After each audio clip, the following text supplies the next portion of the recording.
যে সামনে রোজা আসছে আপনার দিকে আসছে না?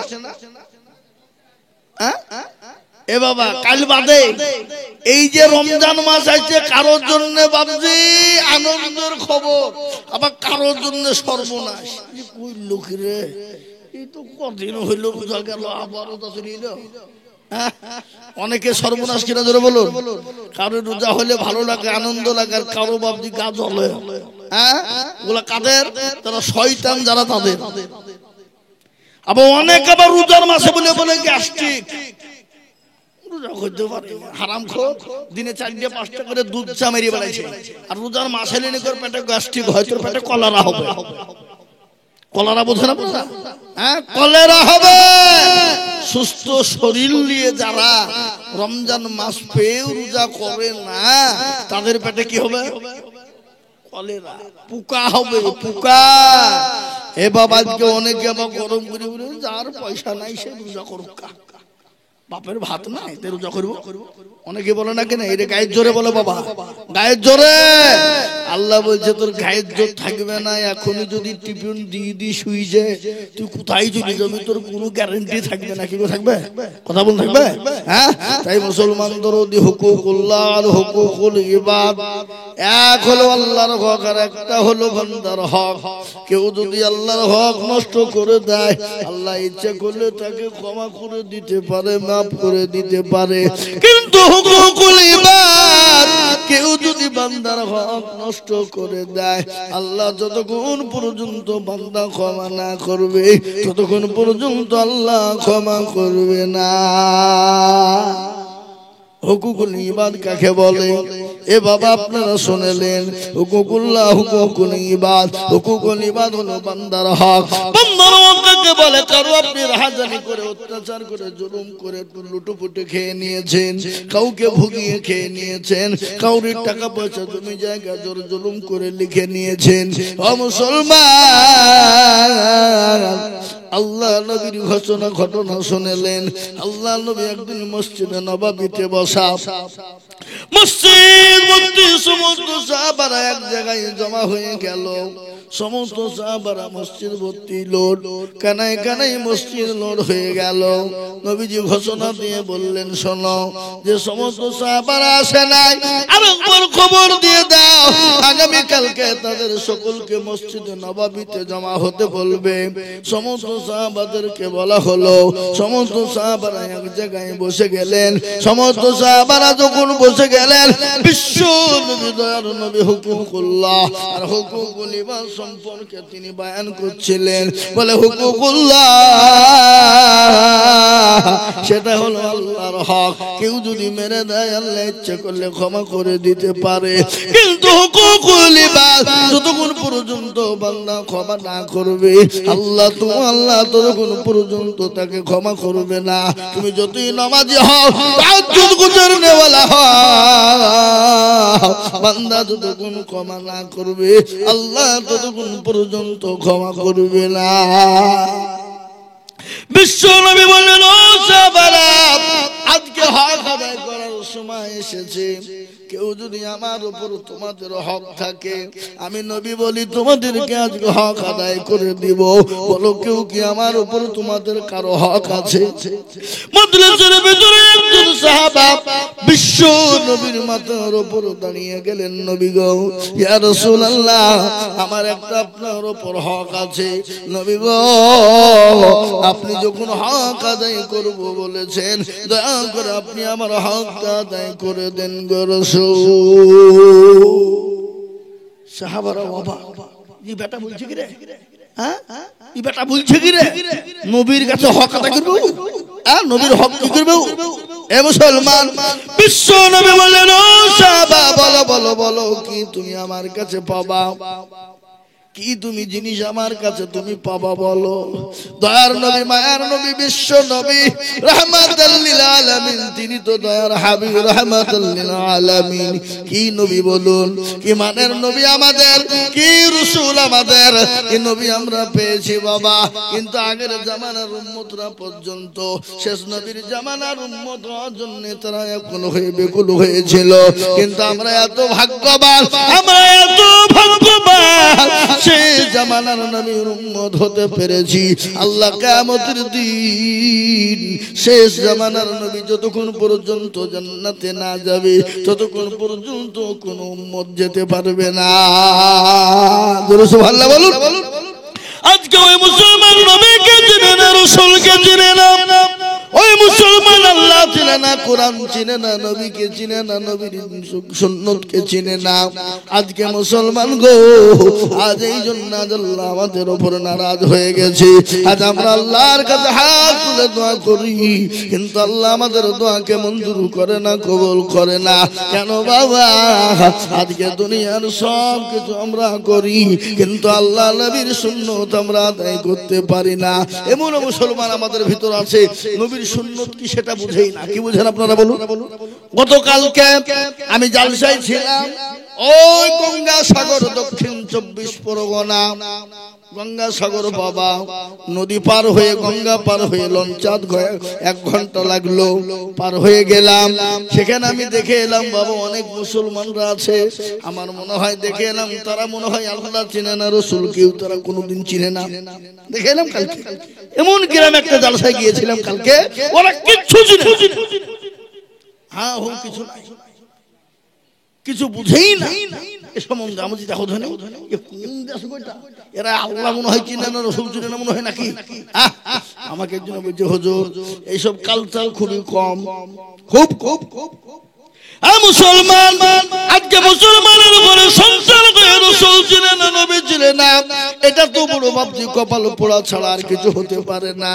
যদি বলে আমি নবীর নাম জানি না, রাসূলের নাম জানি না, এটা কপাল পোড়া ছাড়া কেউ হতে পারে না। যে নবীর জন্য আজকে দুনিয়া পেলাম, যে নবীর জন্য দিন পেলাম, যে নবীর জন্য কোরআন পেলাম, যে নবীর জন্য দুনিয়ার জমিন পেলাম, যে নবীর জন্য মসজিদ মাদ্রাসা মার্কাত খানকা পেলাম, যে নবীর জন্য আপনার নামাজ পেলাম, রোজা পেলাম, যে নবীর জন্য টুপি পেলাম, সব পেলাম বাবা।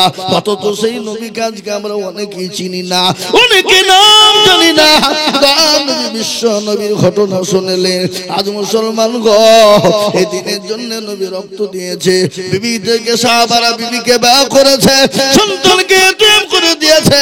আল্লাহ নবী উহুদের যুদ্ধে মার খেয়েছে, খন্দকের যুদ্ধে মার খেয়েছে, এবং বদরের প্রান্তে তিনি দান্দার মোবারক শহীদ করেছে। এমন কি তাইফের ময়দানে পর্যন্ত তার তিনার রক্ত ঝরেছে। এ মুসলমান আজকে তিনার বদলায় আপনার দিন পেয়েছি, ইসলাম পেয়েছি। সেই নবীকে যদি কেউ না চেনে, সে নবীর নাম যদি না জানে, এর মতো হতভাগা কপাল পোড়ার কেউ হতে পারে না।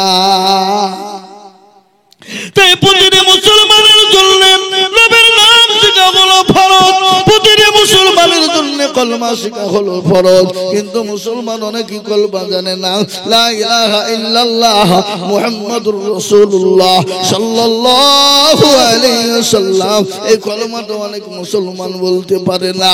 ও যুবক, ও বাবুজি ভাইরা, এ দুনিয়া দুনিয়া নয়, বিশ্বাসের বিশ্বাস না, কখন কোন টাইমে চলে যাবা। এখন সময় আছে, এসো দিন শিখি, এসো নবীর নাম শিখি, এসো কলমা শিখি, এসো কোরআনকে আমরা শিখে নি। কোরআন আজকে আমাদের দেশের ছেলেরা ফালতু টাইমকে ফোরায় না গো, ফালতু মোবাইলে টাইম খবরায়, ফ্রি ফায়ার পাবজি গেম খেলে ঘন্টার পর ঘন্টা ধরে তাদের ব্রেনকে ক্ষয় করে ফেলে, তাদের জীবনকে ক্ষয় করে ফেলে, তাদের যৌবনকে শেষ করে ফেলে, তাদের চোখকে শেষ করে ফেলে, তাদের কিডনিকে শেষ করে ফেলে। ও যুবক,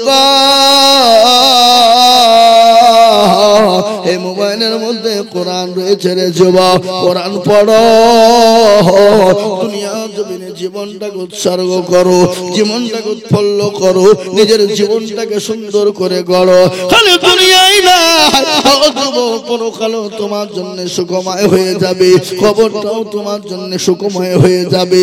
আল্লাহর নবী বিশ্ব নবী জনাবে মুহাম্মদুর রাসূলুল্লাহ বলে গেছেন, কবর বড় কঠিন, আমার উম্মত উম্মতি যদি তার তারা জানতো, জীবনেও কোনোদিন অন্যায় করতো না, জীবনে কোনোদিন হাজারে অত্যাচার জুলুম নোংরামি বাটপারি চিটারি করতো না, কোনোদিন তারা বেনামাজি হতো না, বেঈমানদার তারা হতো না, মানুষের হক নষ্ট করে দিত না, মানুষের হক করে জুলুম করে অত্যাচার করে মারামারি করে তারা লুটপাট করে খেত না।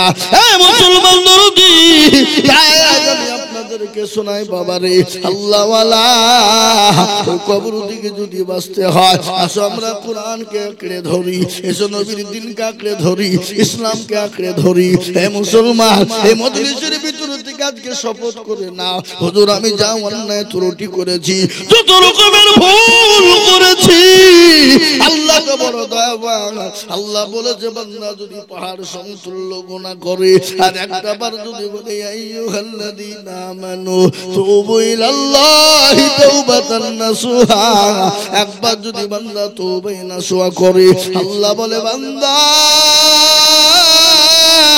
আমার কাছে তওবা নাসুহা করে ফেলে চোখের এক ফোঁটা পানিকে তুমি ফেলে দিতে দেরি, আমি আল্লাহ তোমার জীবনের সমস্ত গুনাহকে সেকেন্ডের মধ্যে ক্ষমা করে দিয়ে আমি তোমাকে নিষ্পাপ নিষ্কলঙ্ক করে দিই।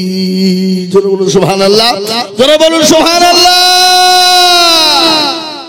আজকে নিয়াত করুন, এই সামনে রমজান মাস আসছে, 5 ওয়াক্ত নামাজ পড়বো, কোরআন চেষ্টা করব পড়ার এবং তাসবিহ জিকির করব বেশি করে।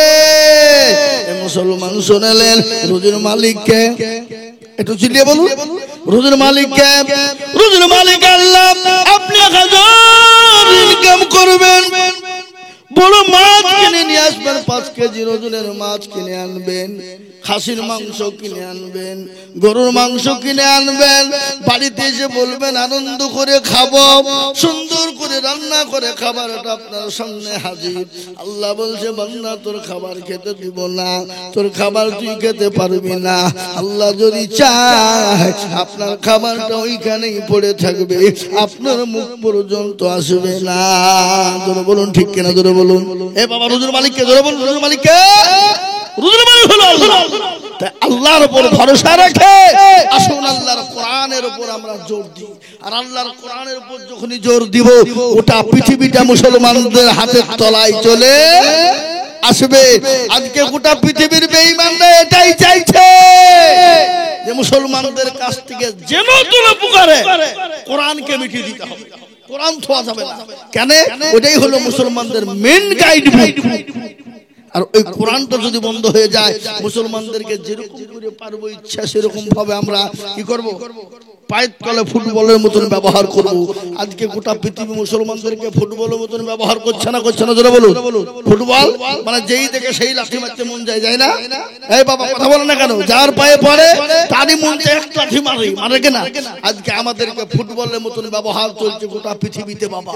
আজকে আমাদেরকে যেই দেখছে, যারাই দেখছে, আড়াল চোখে তাকিয়ে দেখছে। গতকালকে ভাবছি আমি গঙ্গাসাগর যাচ্ছিলাম, এরকম মাথায় পাগড়ি বাঁধাতে, বুঝলেন, পাগড়ি লঞ্চে আছে, আমরা 2-3টা মৌলভী সাহেব আছে, আর বুঝতে পারলেন সবই। তো আমাদের দিকে এরকম করে তাকিয়ে আছে, কি ব্যাপার রে, এ করছে কি রে, হ্যাঁ করছে কি? আমি বলবো আল্লাহ তুমি আছো, কেউ রক্ষা করার ক্ষমতা নাই, একমাত্র কে করবে, জোরে বলুন আল্লাহ। আজকে বাবজি গোটা পৃথিবী, গোটা ভারতবর্ষ জুড়ে আজকে মুসলমানদেরকে রই রই রই রই ব্যাপার, মেরে দিব, কেটে ফেলবো, হারিয়ে দিব, শেষ করে দিব, কোরআনকে মিটিয়ে দিব।